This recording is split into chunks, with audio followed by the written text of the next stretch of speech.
Coucou, ça fait longtemps. Je suis super contente de pouvoir te reparler. Alors désolée, je sais, ça fait 2 semaines de retard, j'ai pas fait de vidéo, etc.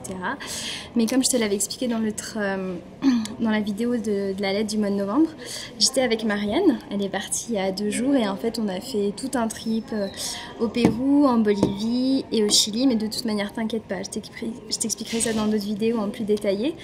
Là, c'était surtout pour te donner des nouvelles. Alors en fait durant ces 3 semaines on a fait énormément de trekking, on a monté je sais pas combien de volcans, combien de montagnes, on a traversé différents déserts, enfin c'était incroyable. Je crois que j'ai jamais vu autant de beaux paysages dans un laps de temps aussi court. C'était vraiment très beau, mais je pense même de toute ma vie en fait. Et donc comme tu peux te douter, il n'y avait pas de wifi là-bas, donc ça aurait été difficile pour moi de te publier les vidéos. Et en fait, j'ai mes premières mésaventures qui me sont arrivées durant ces 3 semaines. On m'a volé mon téléphone. Voilà. Et en fait, dedans, il y avait ma carte mémoire. Ma carte mémoire où j'avais toutes mes vidéos depuis le début de mon voyage. Donc toutes les vidéos que je t'avais préparées sur Valpo. Toutes mes photos. Et en fait, pratiquement la première semaine et demie que j'ai passée avec Marianne. Du coup, adieu Machu Picchu, adieu la Montaña de Colores, adieu mes vlogs sur Lima, enfin voilà. C'était difficile sur le début, franchement, à accepter. Parce que tu vois, je voyage avec pratiquement rien et la moindre petite chose que tu as, elle a beaucoup plus d'importance. Et franchement, mon téléphone, je m'en fous, enfin, c'était pas un iPhone 10. Mais voilà, c'était plus la valeur sentimentale qu'il y avait dedans, tu vois. Et puis voilà, il y avait aussi tous mes codes de banque. Comme tu peux imaginer, alors de nos jours, le téléphone, il sert à beaucoup de choses. C'était aussi mon GPS, tout ça, machin. Donc j'ai dû en racheter un. J'étais ravie. Donc j'ai racheté un téléphone et du coup, ça m'a coûté des sous. Voilà, plus de 100 balles. Pour moi, 100 balles, c'est énorme parce que j'ai plus aucune entrée d'argent, du coup, voilà. J'ai perdu, bon, je vais pas faire ma meuf superficielle, mais le 2e jour, j'ai perdu mon fer à lisser. Franchement, j'ai tenu 3 jours. Et pareil, franchement, c'est mon seul petit confort que je m'autorise ici pour faire cette mèche-là. Pareil, j'ai tenu 3 jours sans et franchement, j'en ai racheté un et ça m'a coûté 100 balles parce que si tout le monde a les cheveux lisses, du coup, l'offre et la demande. Hein. Enfin, en France, ça m'aurait coûté 50 € et là, voilà, ça m'a coûté bien plus cher. Que te dire d'autre? Non mais mes aventures. J'ai été victime d'un usage frauduleux de ma carte bleue. En fait, j'ai un autre compte, N26, c'est un compte allemand en fait sur lequel j'utilise pratiquement que ce compte-là parce que j'ai une carte bleue spéciale. Avec cette carte bleue, je peux retirer partout dans le monde sans frais et je peux payer aussi avec sans frais. Donc c'est hyper pratique. Et donc mon compte courant normal, je l'utilise presque pas. Et en fait, quand Marianne était là, bon, du coup j'ai dû faire pas mal de virements sur mon autre compte. Donc c'est à ce moment-là que j'ai pu en fait de nouveau regarder mes comptes. Et là, je me suis rendu compte qu'il y avait une entreprise qui m'avait piqué 10 € par-ci, 10 € par-là. Et en fait, en calculant tout depuis le mois de novembre, c'est bip, ils m'ont prélevé presque 400 balles. 400 €, je sais pas si t'imagines, c'est énorme, c'est énorme. En y pensant, j'ai trop la rage. Voilà, donc du coup là j'ai dû faire opposition sur ma carte bleue. Donc heureusement que je voyage pas qu'avec une carte bleue, sinon je serais pas dans la mouise. Du coup là je suis en pleine paperasse administrative avec les assurances machin pour pouvoir récupérer mes sous. Donc autant te dire que ça me saoule. Mais bon, c'est la vie, c'est comme ça. Et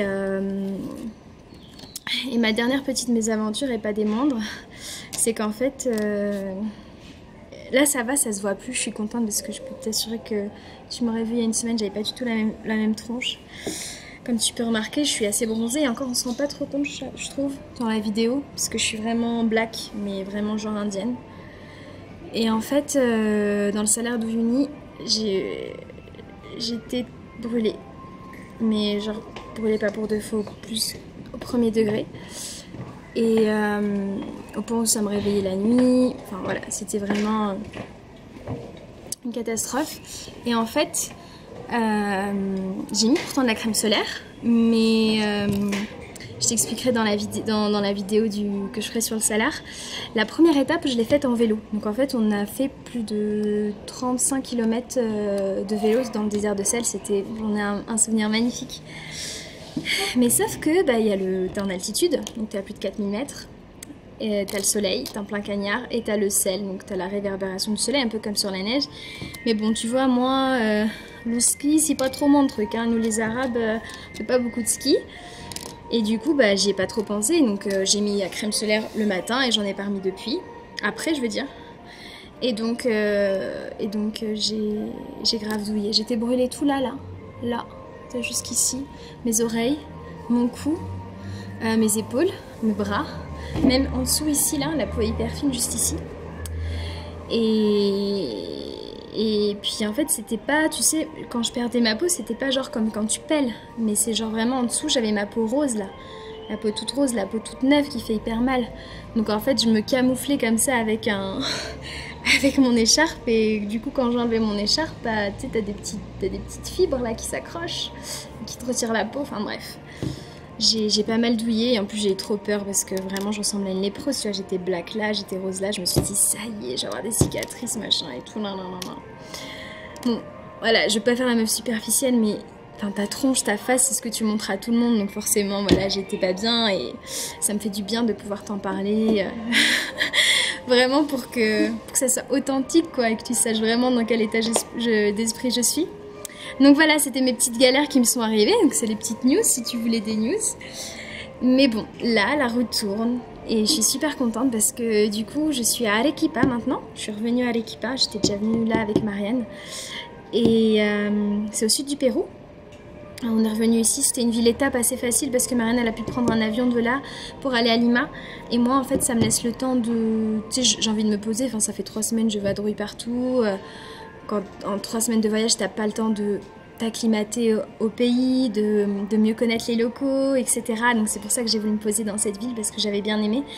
Et à Arequipa, du coup, ça me permettrait soit, si je veux, de repasser par la Bolivie pour faire l'Argentine et rejoindre le Brésil après, ou alors, en fait, remonter tout le nord du Pérou, faire l'Équateur, Colombia et le Brésil.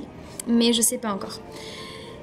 Et en fait, il m'est arrivé un truc de malade encore. Enfin, vraiment, Dieu est avec moi et ça c'est trop chouette. Tu sais, je cherchais un workaway exactement comme à Valpo. Donc vraiment, j'étais sur mon ordi et tout machin. Je ferme mon ordi, il était genre 8h du mat. Et il y a une fille qui rentre, qui nous demande si on est française ou pas. On lui dit que oui. Et en fait, elle voulait nous vendre des croissants, des pains au chocolat, des baguettes, tout ça. Et elle expliquait qu'en fait, que tout l'argent qu'elle ramasserait, ça partirait pour le bénéfice d'une association. Une association qui a été créée par une Française d'ailleurs. Et en fait, c'est une association qui a créé une école pour les enfants les plus pauvres et les quartiers les plus défavorisés de Arequipa. Et ils ont également ouvert cette boulangerie pour permettre en fait aux locaux d'avoir du travail. Et voilà, en fait, le but de l'association, c'est de vendre ces pains, ces viennoiseries, ce pain, récolter des sous pour pouvoir offrir une bonne éducation aux enfants. Voilà. Et en fait, du coup, moi, quand elle m'a dit ça, je me suis dit, punaise, c'est trop chouette. Et en fait, elle était volontaire, elle était bénévole. Du coup, je lui ai demandé comment ça se passait, etc. Et elle me dit, mais tu sais quoi, enfin, nous, là, on est trop en galère, on cherche trop des volontaires. Franchement, si t'es intéressée, t'es la bienvenue et tout. Je me suis dit, mais mon Dieu, enfin, merci. Merci. Et donc, elle m'a donné les coordonnées de la dame que je suis allée voir ce matin. Et du coup, je me suis présentée et tout, et c'est encore mieux que ce que je pensais, parce que je lui avais dit que j'étais infirmière, et en néonate, que j'adorais les enfants, etc. Et là, elle m'a regardée, elle m'a dit « Oh, gracias Dios, merci mon Dieu !» Elle m'a dit qu'ils ont une infirmerie, enfin une infirmerie, oui, on dit ça en français, hein, dans l'école, mais qu'elle est fermée depuis un bout de temps parce qu'ils n'ont pas trouvé d'infirmière. Et du coup, elle m'a dit « Si tu veux, on pourrait reparler du travail que tu pourrais faire là-bas en fait en tant qu'infirmière. » Et du coup je sais pas pourquoi, mais si je sais pourquoi, parce que je pense que mon métier me manque quand même. Et j'étais envahie j'étais trop contente quand elle m'a dit ça. Et je lui dis bah évidemment, il n'y a pas de souci. Puis j'ai déjà commencé un petit peu à lui parler. Je lui dis on pourrait faire des ateliers sur l'importance de l'hygiène des mains, par exemple l'hygiène buccale. Enfin tout ça, ça pourrait être vraiment intéressant. Et donc voilà, donc là faut d'ailleurs que je me dépêche parce que je suis un peu en retard, mais je voulais absolument te parler maintenant parce que je ressors juste du rendez-vous. Et donc là je vais reprendre mes affaires de cette mignonne auberge où j'ai passé beaucoup de temps. J'ai vraiment apprécié cette auberge parce qu'elle est tenue par une petite famille et je me suis trop attachée. Ils ont une petite fille qui s'appelle Kolienka et bref, j'ai passé des bons moments avec eux.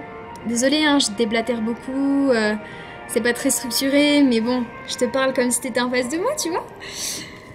Et voilà, donc là je vais récupérer mon sac et puis je vais la rejoindre dans la boutique. Et en fait la boutique où ils font le pain, elle est à Arequipa même, dans le centre-ville.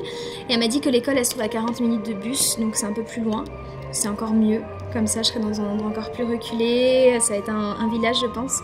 J'espère que je pourrai rentrer en contact avec les locaux. Et voilà, pour finir cette petite vidéo, du coup, il y a la Wi-Fi là-bas. Et en fait là durant ces 2-3 jours j'ai pu commencer à noter, à écrire plein de vidéos. Et bah écoute, je sais toujours pas en fait si je vais repartir sur le rythme de 2 vidéos par semaine ou 3 vidéos par semaine. Sûr ça sera 2 et on peut se dire que je sais pas, franchement je sais pas, je vais y réfléchir. Une manière j'écrirai un petit truc sur Facebook. Je sais pas ce que c'est cette musique, c'est un camion je crois qui passe dehors. Au Chili, les camions, quand ils font de la musique, c'est ceux qui viennent ramener des bouteilles de gaz. Et je crois qu'au Pérou, c'est les éboueurs. Je crois que c'est les éboueurs. Bon, bref. Je parle beaucoup. Voilà, écoute, j'ai hâte de te montrer les vlogs que j'ai montés et les idées de vidéos que j'ai eues. De te reparler aussi un peu de Valpo parce que je me rends compte que y a plein de trucs que je t'ai pas dit que j'ai vécu là-bas qui étaient trop cool. Et puis voilà, j'espère que tu vas bien. Je sais qu'en France il fait froid. Il y a l'histoire des gilets jaunes là. Que hier Manon m'a un petit peu expliqué ce que c'était. Manon c'est ma copine qui habite à La Réunion. Et ouais, qu'il fait froid. Ici écoute il fait chaud, il fait 32 degrés, c'est trop cool. Et là j'ai vu que dans la place principale ils étaient en train de monter le sapin, ils ont commencé à mettre les décos de Noël, mais je dois t'avouer que pour moi c'est un peu bizarre, Noël sans bonnet, sans gants, tout ça, mais c'est aussi génial de fêter ça, enfin de voir cette fête autrement dans le monde. Voilà, bah je te fais plein de bisous, et puis bah je te dis à très vite, ciao.